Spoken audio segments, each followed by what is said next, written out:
A year ago, the Kyiv independent team took on an investigation that had every chance of failing.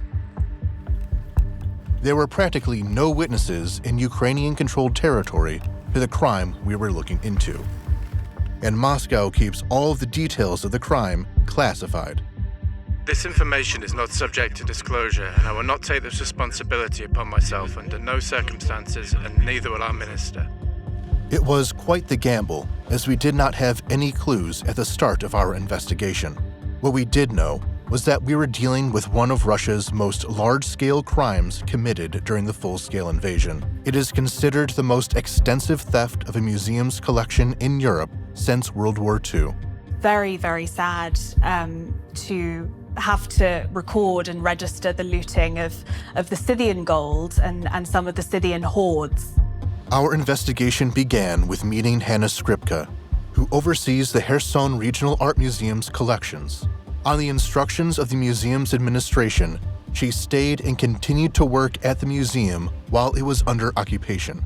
She was one of the few who witnessed the theft of valuables with her own eyes. When I came to work, there was a group of about 10 men. I was told that these were museum workers who had arrived and would help us pack and transport the collection. Hannah's memories would become our starting point. An official investigation by Ukrainian authorities into theft at 2 museums in Kherson had not made much progress. The media only mentioned the names of defectors who had collaborated with Russia. We wanted to find out who organized the illegal removal of the 2 Kherson museums' collections and where those collections are now. To do so, the author of this investigation had to adopt the identity of Luda Elferova, an innocent producer at a Russian TV channel, and Irina Romanovna, a tough and inquisitive Russian investigator, in order to extract the secret details of the theft from the representatives of the occupation regime and establish the names of the organizers and perpetrators of the crime. In the end, we learned something even we did not expect.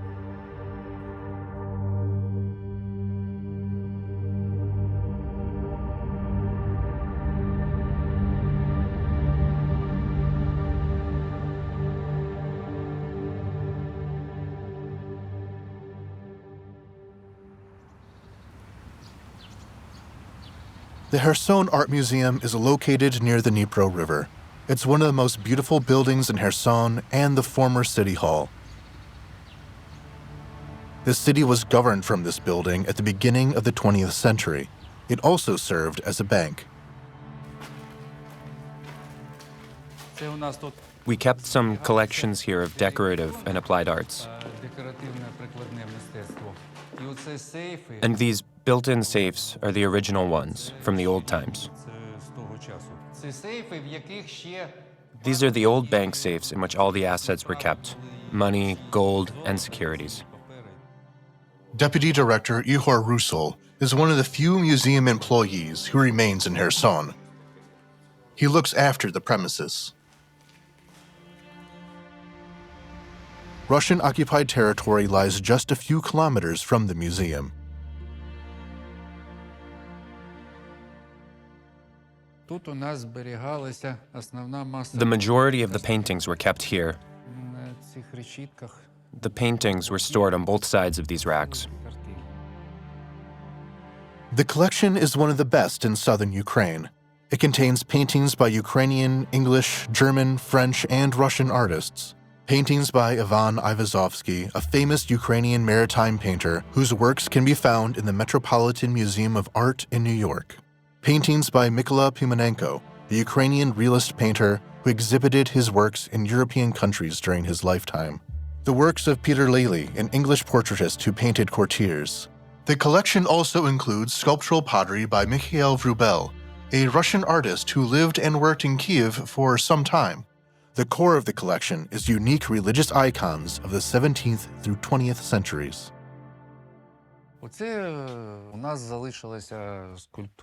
We have sculptures left that the Russians didn't take for some reason. They left sculptures, decorative arts pieces, but there are few paintings left. They were mainly focused on taking paintings. They took them away. They left the works that were not in a very good condition, or that they simply didn't like. The museum has not been open to visitors for 3 years. In the fall of 2021, it was closed for reconstruction. All valuables were transferred to the repository. In the first days of the full-scale invasion, the city was occupied. For a while, quite a long time, they didn't bother us. They contacted our director and she told them that our museum was empty. Thanks to that, they didn't come here. But the collaborators gave us away. July 20th, 2022. Ukrainian media report that Russia had taken control of the Kherson Art Museum. It was Hanna Skripka, the art collection's archivist, who informed the museum's administration in Ukraine-controlled territory that the museum had been occupied. She stayed behind to work at the museum and was the eyes and ears of the Ukrainian side for 8 months. When the occupying forces captured the museum, Hanna caught their attention over the museum records that she said she had hidden earlier. They were Federal Security Service officers. They're wearing masks. No one introduced themselves. They started threatening me that they would take me to the commandant's office. They would ask me where everything was, how it happened. They went to search my place because everyone thought I was keeping the museum records at home. Hanna managed to convince the Russians that the museum's management had taken the documents when evacuating. They let her continue to work in the museum. On the day of the museum's capture, Russian forces appointed a new director, Natalia Desyatova. The media identified her as a singer from a local cafe. Милый друг, приходи научиться вокалу. Будем вместе с тобою мы петь опять и опять. At the time of the museum's capture, thousands of valuable items still remained in its repository. In total, the collection contains almost 14,000 items. Once Russia had taken control of the museum, a change occurred among the staff. Some employees no longer concealed their pro-Russian views. After some time, these people would come to play an important role in looting the museum. October 19th, 2022. The Ukrainian armed forces were approaching Kherson. The occupation authorities announced an evacuation to the east bank of the Dnipro River. The Russian-appointed director, Natalia Desyatova, without explanation, forbade employees from showing up for work. She didn't allow me to come to the museum for 2 weeks, so I decided to stay on the lookout to see what would happen from the outside, since I wasn't allowed inside the museum. On October 31st, 2022, in the evening, as I was walking toward the museum, I saw the director sitting near the neighboring local history museum. There I saw how through the other exit they were loading items from the local history museum. I realized that our museum would be next. The Kherson Museum of Local History is across the street from the art museum. Its collection includes over 180,000 items, collected since the late 19th century. It is one of the best archaeological collections in Ukraine and includes artifacts from the Scythians, Sarmatians, Goths, Greeks, and Romans who lived on the territory of modern southern Ukraine. It is beloved among Kherson residents. When Russian troops occupied the city, the director of the local history museum, Tatiana Bratchenko, chose to collaborate with them. The majority of residents in the Kherson region support becoming a part of Russia.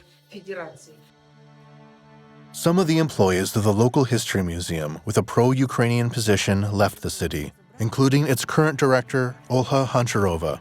Before the full-scale invasion, she was in charge of one of the museum's collections. I left because it was very difficult for me during occupation. It felt like a ghetto. It seemed to me that I was in prison. I had no rights, I had no freedom, and I was afraid to go out. It was scary. During occupation, the museum was a center of Russian propaganda. There, military personnel and delegations from other occupied territories were received and filmed for media coverage. Some of these people would return to the local history museum, but in a different role. October 26, 2022. Russian sources report the beginning of the so-called evacuation of the museum's collections. Today, according to my information, they have begun to remove treasures from Kherson museums. But the looting of the local history museum was already underway before Russia officially began evacuating its collection. The museum's director, who collaborated with the Russians, left the city prior to the start of the looting. Her deputy, Andrei Hodchenko, was left in charge of the museum. He would later become an important figure in our investigation. He was the one who opened all of the premises for the collections to be removed. They came in here. They brought 70 workers from Crimea with 3 buses. They were just like ants. Some did packing, others grabbed what they liked.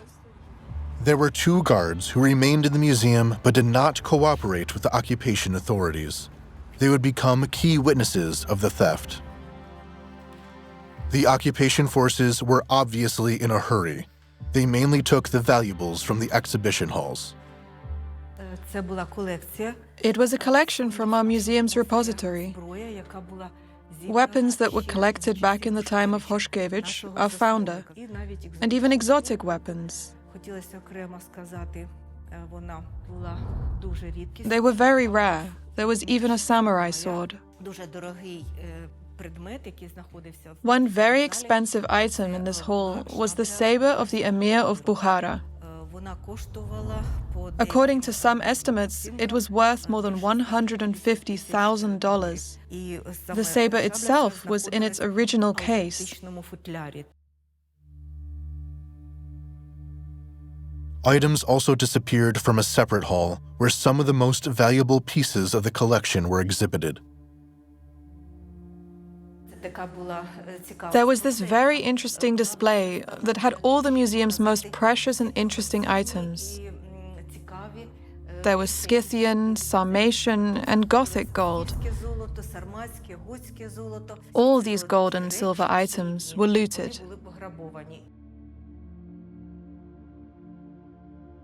The looting of the local history museum went on for a week. The occupation forces removed over 23,000 items from the museum.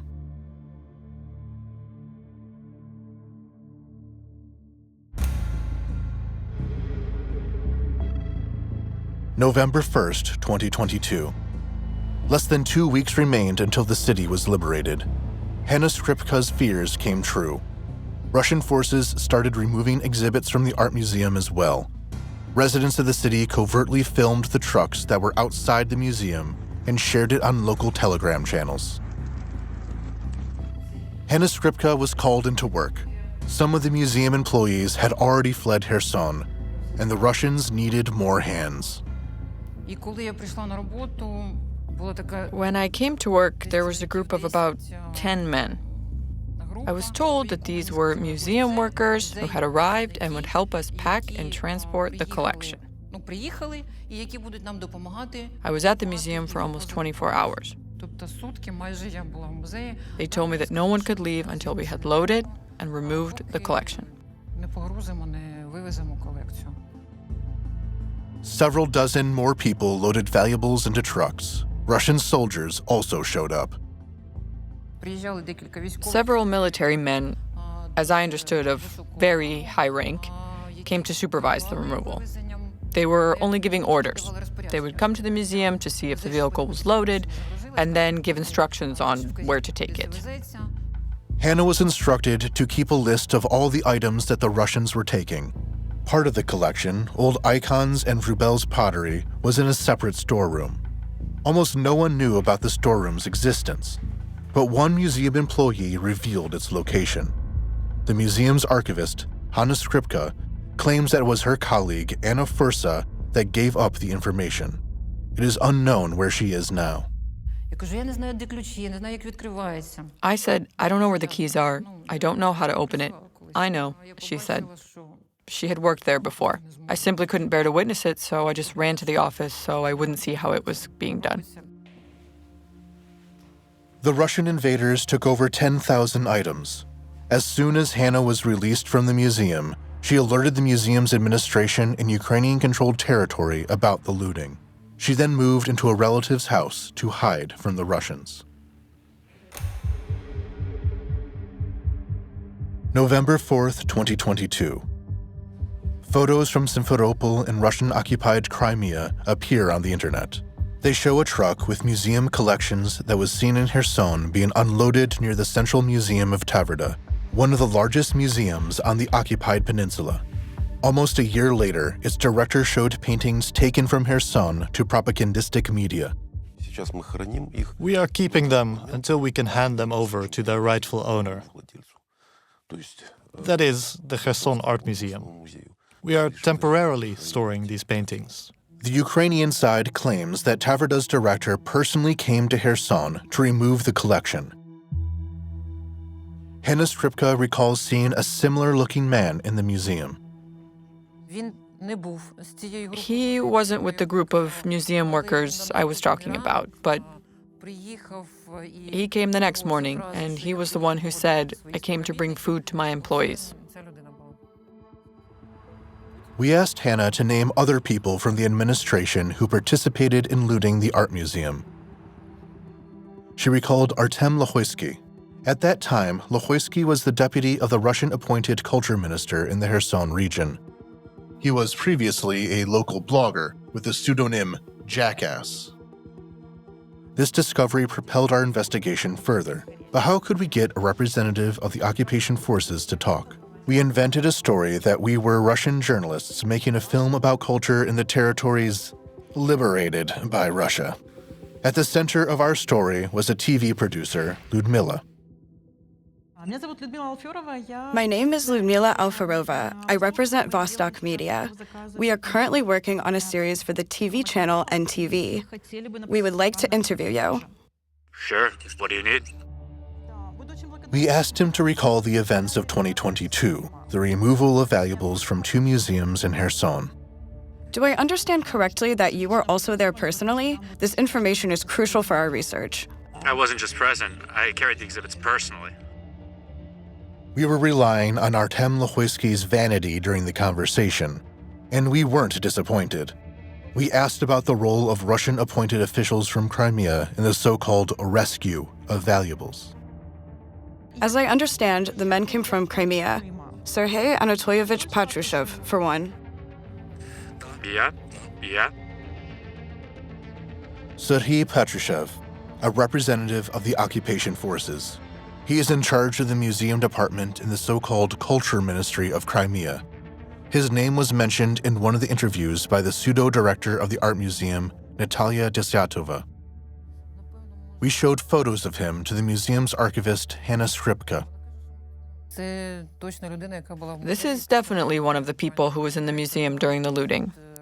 The Russian installed director, Desyatova, took me to a group of people who were introduced as museum employees. And this person was introduced separately as a representative from the Russian Culture Ministry. They said he would decide all the issues.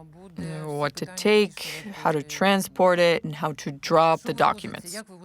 After the first works were loaded onto trucks, he came up and asked how much had already been documented.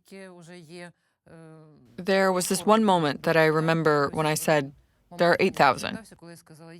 No, not enough, he said. So we got it up to 10,000. And he stood there and supervised it. This was our first significant discovery. Sergei Patrushev, representatives of the occupation regime from Crimea. He personally supervised the removal of paintings from Kherson. He doesn't publicly acknowledge his role in the looting.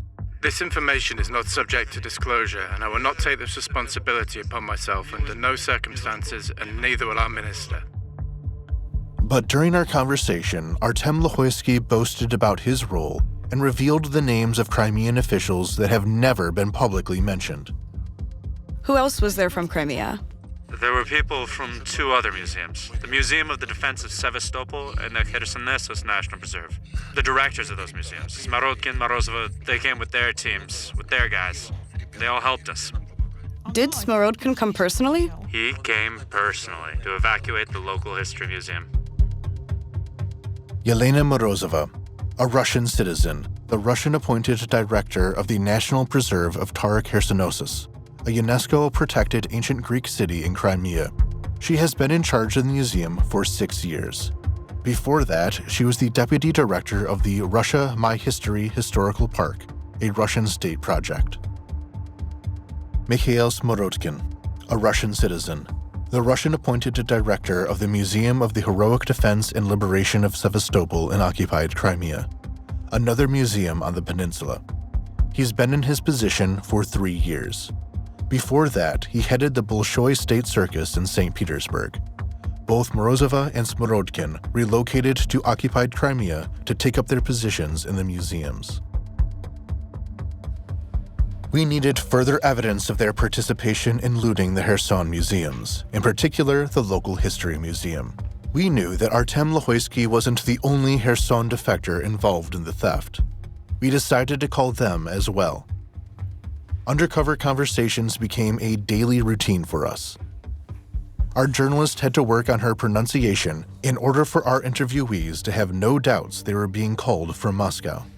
Габсбургам из Страсбурга. Габсбургам из Страсбурга. Габсбургам из Страсбурга.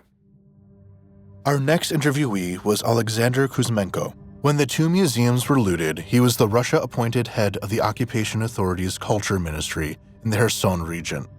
Before occupation, he was the director of a music school in Kherson. This time, we changed our story. We called him under the guise of an investigator from Moscow.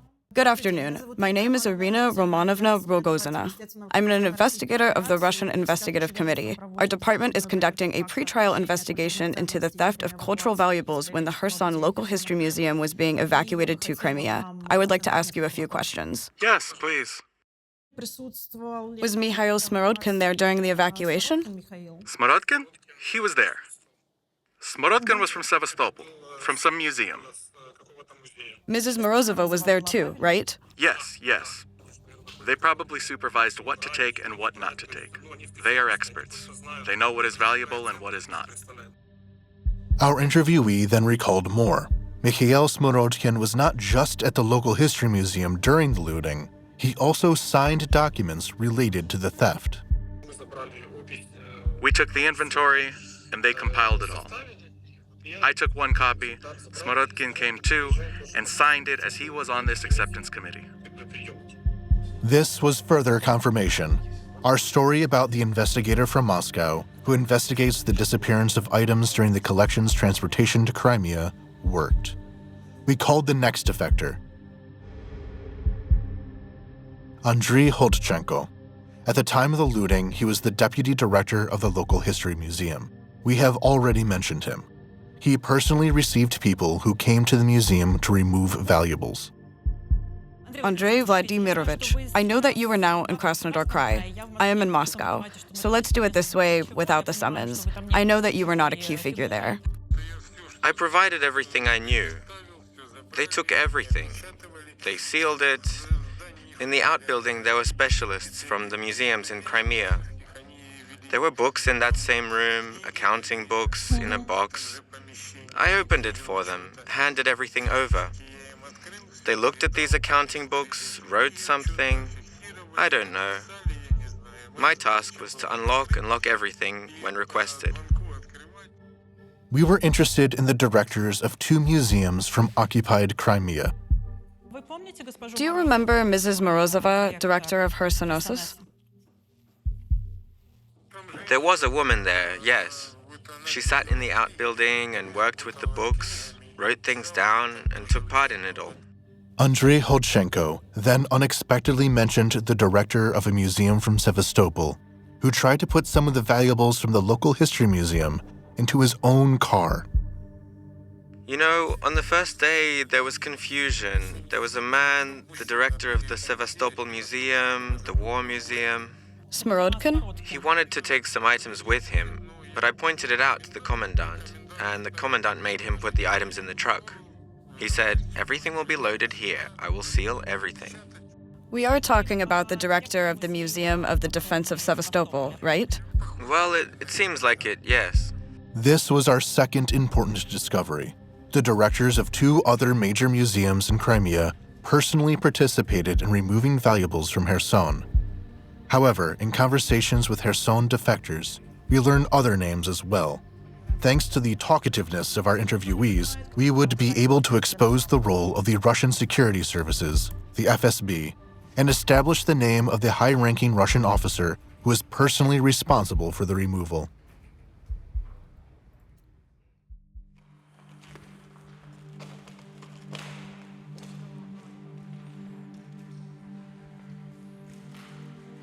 Vitaly Titich is a lawyer and military serviceman.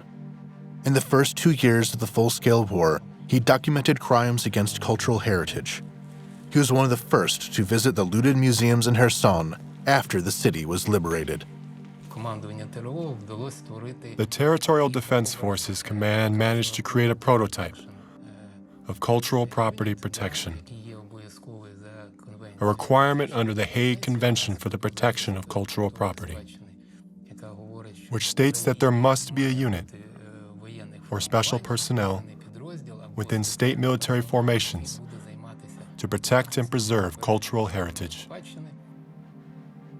In times of war, cultural assets are protected by the 1954 Hague Convention. Titich believes that this is what the Russians will use to cover up the theft of museum collections, as if they were not looting the collections, but saving them. The other side, the Russians, prepare thoroughly and communicate carefully. In particular, the removal of exhibits from the two museums is being articulated publicly. We saw a statement from the director of the museum where the items were moved, stating that he accepted everything properly, in accordance with documents, and took everything for safekeeping. He said that when the war is over, everything will be returned to the owner. But the actions of Russian representatives when removing valuables from the two Kherson museums betray other intentions. This was a persecution of museum workers and the theft of records without leaving descriptions or documenting the selection process. It had nothing to do with the actions stipulated by the Hague Convention for the Protection of Cultural Property. According to Ukraine's Culture Ministry, 90 museums remain under occupation. From just 6 museums in the areas liberated by the Armed Forces of Ukraine in 2022, Russia stole almost 35,000 artifacts. To understand the scale, this is the number of items in the exhibition halls of the Louvre. The illegal removal of valuables also occurred in the territories that remained under occupation. It is, however, impossible to assess the scale of the looting without access to the museums. In conversations with Kherson collaborators, we learned that the theft of valuables was supervised by officers of the Russian FSB. Former deputy director of the local history museum, Andrei Hodchenko, personally communicated with them. The guys from the security service gathered us around. The guy in charge called himself Vasily. Vasily gathered us, talked to me, talked to the deputy director of research, Yulia Alexandrovna Rzhevskaya, and another employee, the main archivist. We discussed with them what was where. They took my phone number and asked me to answer, to come back when needed. After that, Vasily would take the keys home every now and then. Following that conversation, the former deputy director of the local history museum sent us a message that the security service officers were personally introduced to the museum staff by the so-called culture minister of the Kherson region, Alexander Kuzmenko. We have evidence that you personally brought a certain Vasily to the museum and introduced him to the museum's administration. Do you remember such a person? Vasily, who comes from the special services. Exactly. Exactly. I did not bring him, did not introduce him. He himself supervised this issue. Who introduced him to you? No one. He simply came and said that he was from the special services and that he would be curating it. Did he introduce himself, his position? Well, yes. He showed his identification, that he is an FSB officer. Alexander Kuzmenko said that Vasily's patronymic was Ivanovich. He oversaw the removal of valuables from 2 Kherson museums, the local history and art museum. To help the investigator from Moscow, Alexander described Vasily's appearance. He looked to be about 30 years old, a bit over 30. Stout and not very tall. To look taller, he wore sneakers with thick soles. For the next few months, we looked for Vasily Ivanovich. We analyzed videos from Kherson, talking to our sources in Ukraine's prosecutor's office and security service. But we were unable to identify him. The name is too common, and we didn't have enough details. Most of our interviewees, both from the Ukrainian and Russian sides, mentioned another key figure, the commandant. I personally, together with him, carried out Potemkin's ashes. They were evacuated. There are even photos. I'll send them to you on Telegram. Don't publish them, but you will have them for your understanding. In addition to looting museums, the occupation forces took the remains of Grigory Potemkin from the city before fleeing Kherson. Potemkin was the powerful governor-general of the Russian Empire's southern provinces that included Ukraine. He was buried in southern Ukraine. The former deputy of the occupation authorities' culture ministry was bragging, as he thought, to Russian journalists. Lohoysky and the commandant we were looking for can be seen in the photo, but the angle of the Russian officer in the photo made it difficult to identify him. We assumed that the man in the photo was Viktor Bedrik, the Kherson region commandant. He had already been identified by the Ukrainian prosecutor's office. He is a Russian colonel. We sent the photos of Viktor Bedrik to the guards of the local history museum, who communicated with him during the looting. The one that was here is not among these people. He was older and had a limp, walked with a cane, a colonel. But that gave us another clue.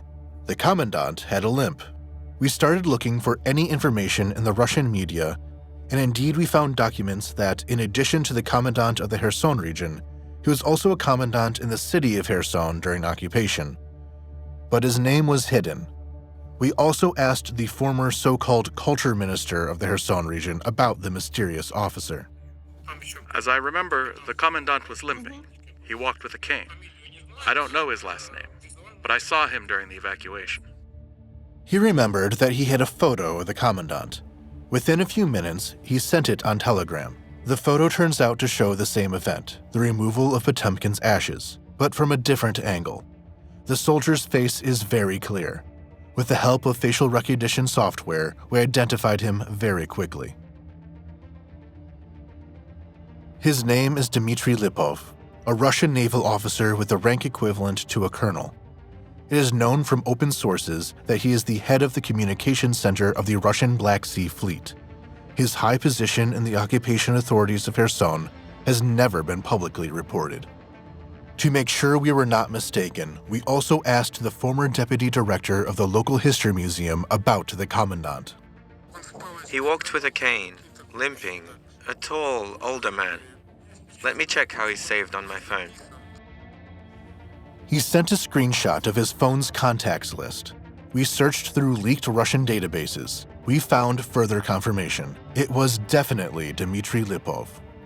Hodchenko recalls that the commandant was personally responsible for the safety of the stolen collections.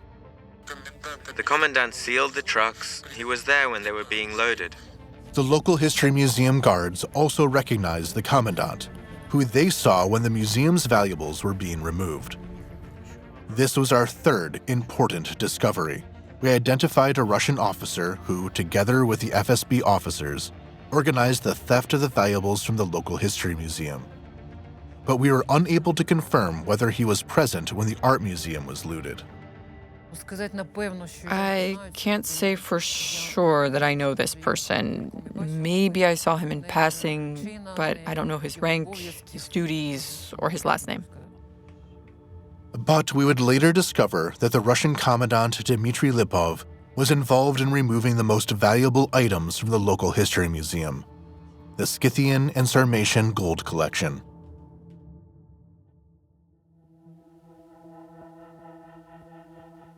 During the looting of the two museums in Kherson, the occupation forces took not only valuables, but also museum records.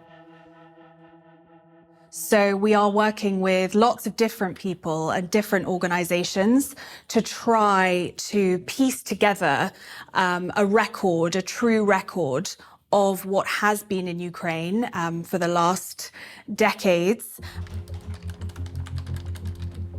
This is Olivia Whitting of the Art Lost Register, an organization that tracks stolen art and cultural objects around the world. She and her colleagues conduct up to 500,000 checks on valuables that come up on the market each year. Olivia says that restoring the records of valuables is critical to their recovery. So if you are trying to piece together a collection after it has been forcibly dispersed, you need the records in order to say for certain that something has been in this collection. So I think that is one of the biggest challenges that we face. We managed to mitigate this slightly by looking back to catalogues of museums from the 60s, 70s, 80s, 90s, and look at what pieces were in the collection then. Because if a piece was in the collection then from a museum, it is likely that that piece has never left the collection willingly.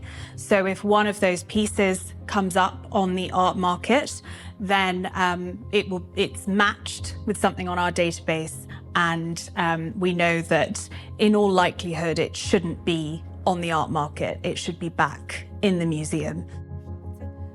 Both museums are working on restoring their records. The art museum's employees managed to identify more than 100 paintings currently in occupied Crimea. They analyze every video and photo that shows up from the Taverda Museum. We also make storyboards from TV footage and do comparisons with our list of works that can be seen behind the TV host or the speaker who is presenting. The director of the local history museum does not know where their collection is located now. The team is working to at least restore the records of the museum's items. It is not easy to do. The collection is large. We rose from the ashes. We resumed all forms of museum work.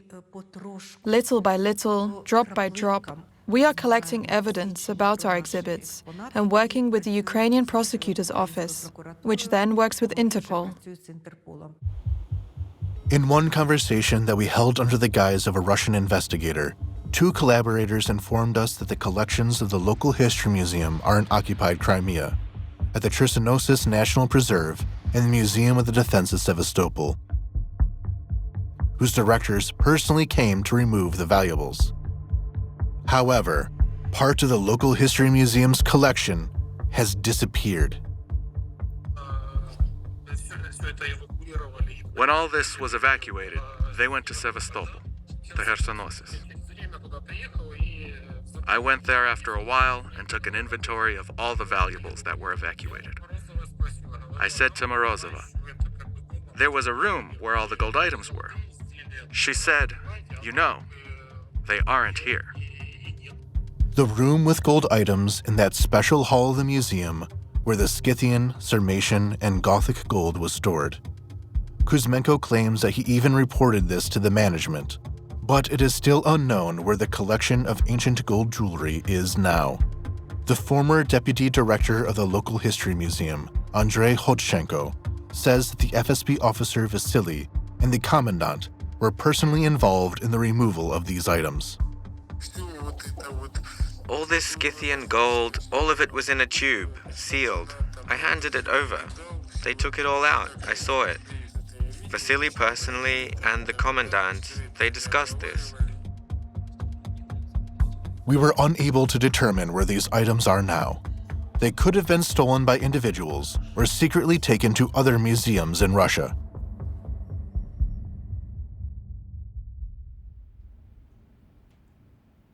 While working at the local history museum, Vitaly Titich and his team also documented evidence of theft of items from the collection by individuals. During the evacuation of the museum's valuables, which was really theft, military personnel simultaneously looted the museum.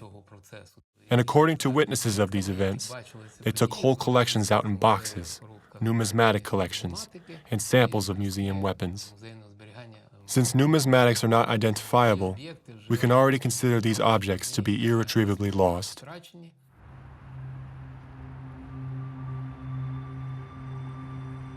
But the systematic destruction and plunder of Ukrainian culture began long before the full-scale invasion.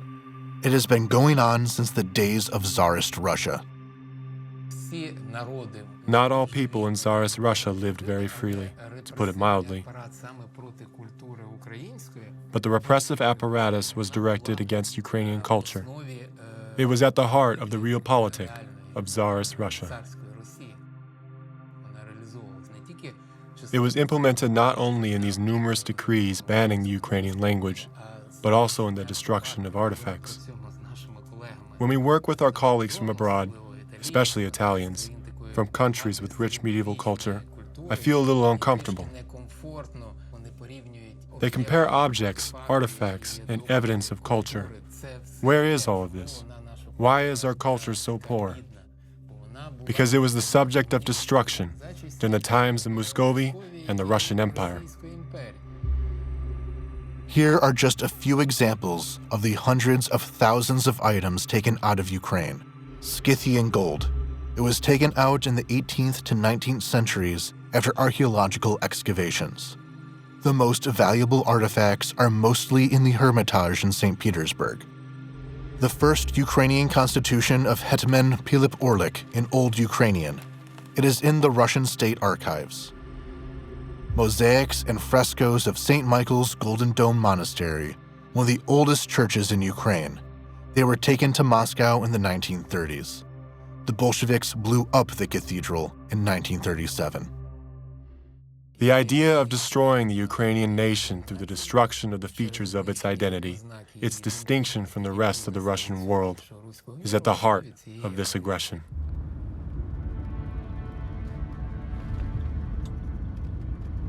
Hanna Skripka, who was in Kherson throughout the occupation, recently decided to leave. Not only because of the constant shelling, but also because of the side glances of some people. Some still don't know that she stayed behind at the museum and worked with the Russians at the request of the museum's administration that had relocated to Ukrainian-controlled territory. This is a very painful issue that continues to persist because some people who don't know the whole truth can say very hurtful things, even now. However, for the Ukrainian side, she is now an invaluable witness to the looting. She could even become a witness for an international tribunal in the future. Ola Honcharova shows us the aftermath of another Russian shelling of the local history museum. The debris pierced through a display about young Kherson partisans who fought underground against the Nazi occupation. When the German Nazis captured them, after torturing them, they hanged these 4 boys, and they shot the others. It's as if this debris caught up with them and shot them a second time. Finally, we asked if she believed that the stolen collection of the local history museum would ever return to these walls. During World War II, the local history museum in Kherson was also looted. In 1993, they started the transfer of this collection to our museum. These were already in the years of independence. The Ukrainian government cooperated with Germany, and this collection was transferred to us, to our museum. So I believe that when there is peace, when we win, everything will return to the museum. But this path will be neither easy nor quick. Russia will not admit the theft now and is unlikely to voluntarily return the artifacts in the future. After all, Ukraine's unique cultural heritage threatens Russia's attempts to convince the world there is no Ukraine, but only Great Russia.